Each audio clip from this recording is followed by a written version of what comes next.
If your Noctua cooler, fans, graphics card or mouse weren't enough, well don't worry because now you also have a Noctua case. Well, I say Noctua case, it is actually designed by Antec instead. It's essentially just their Flux Pro, but spruced up a bit to essentially be yet another Noctua collab item. We were teased with it last year at Computex, and finally it is a real product you can buy. But if you should buy it, well that's a other question once you hear the price. As you can see, there's quite a few things here that obviously shout Noctua, like all of the brown accents on the outside as well as on the inside. Not to mention the fact that the front panel has a beautiful wooden bezel, though that's actually not exclusive to the Noctua version. Though obviously one thing that's very much missing from here is the, well, beige part of Noctua's famous or infamous brown and beige color scheme, which may be for the better or worse depending on how much you actually like it. Though in this case's, well, case, it also means that it's a bit more universal and it's going to fit perfectly no matter if you're using Noctua's brown and beige fans or the Chromax black fans. Another thing you'll quickly notice is that while it's kind of big as well, it's going to take up quite a bit of space on your desk. As you can expect from a case this size though, it does support up to E80X motherboards,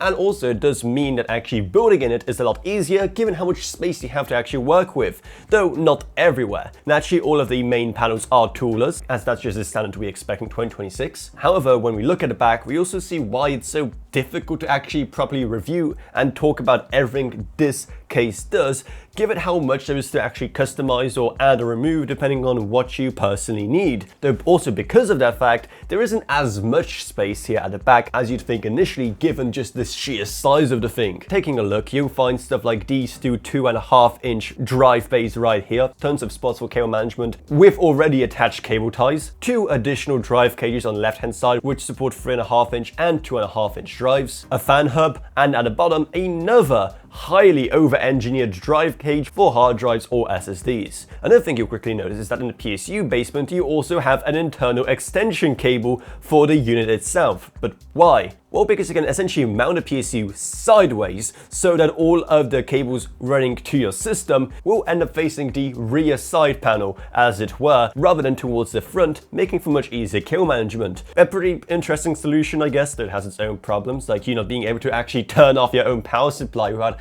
disassembling this bit right here, and also it can be solved as easily if you just get something like a shifting power supply like the one from Leon Lee, which we recently covered. And as part of this PSU mounting system, there's also this shroud that goes at the very top, which if you take off, frees up another spot for a 120mm fan, one that won't be too useful anyway, given how its airflow is literally going to be blocked by the power supply, but for the sake of satisfying your OCD and having a full set of fans at the bottom, it's probably going to be worth it. Speaking of, as you can expect, this thing supports a lot of fans, with up to 3 140mm at the front and 3 140mm at the top, and of course you can also mount up to a 140mm at the back, and on top of being able to place 3 120mm right here at the bottom of the main chamber, you can also place an additional 2 140mm at the very bottom in the basement, though that's only if you take off that additional drive cage that was present down there.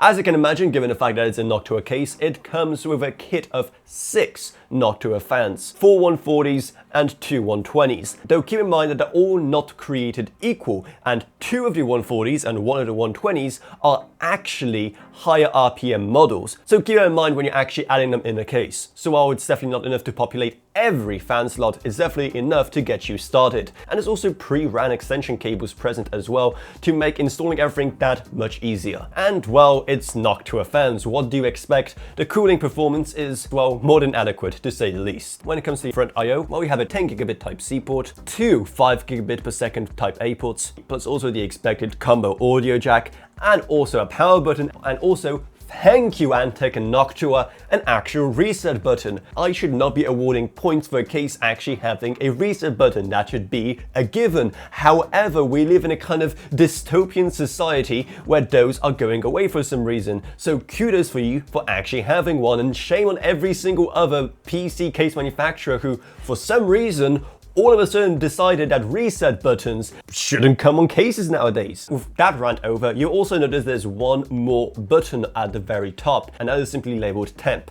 That is there to control this thing right here, in case you're wondering what it is. It's basically just a temperature readout, and you can use the button to set exactly what it shows. It is the very definition of a gimmick, but also harmless enough, I guess. Now, normally I don't spend too much time talking about the accessories of a case because, well, it's just the accessories, who cares? But this thing has one of those overkill boxes of accessories ever. On top of things like additional shrouds and PSU panels, you also get some additional cable ties, though they're unfortunately just the boring and non-reusable plastic ones. You also get this little wood tester, I guess, showing exactly what was used on the front of the case. A whole box for organizing all your screws, but again, I hate the fact that they all come in non-reusable baggies. And it even comes with a Noctua fan keychain, because why not? And hey, I guess when they charge as much as they do for this thing, they can probably get away with having such a jam-packed accessory box. Speaking of, we have to talk about the price, because this thing right here, believe it or not, is gonna set you back $400. Yes, you heard that right, $400 for a pretty standard PC case, especially when compared to the price of the regular non-Noctua Flux Pro. So what happened? Like, are Noctua just taking such a giant cut to put the logo on this thing? Well, yeah, maybe that's part of the issue, but by far the biggest thing adding a cost to it is just a box of fans. Those would normally cost you $250 for the 6 of them. Yes, that's how expensive Noctua fans are, though they are the kings of the cooling game for a reason. So would you ever consider spending that much money on a PC case, even if you are getting a set of really fantastic fans with it? Well, do let me know down in the comments below.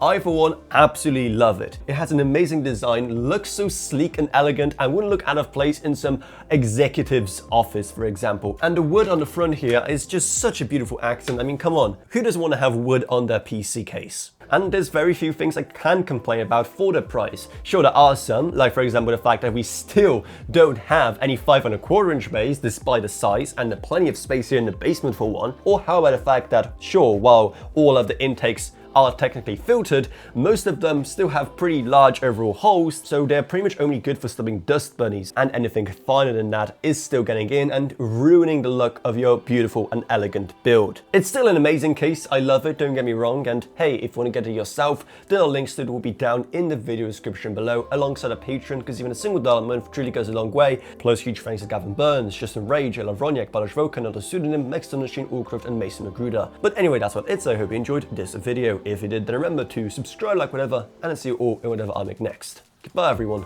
Goodbye.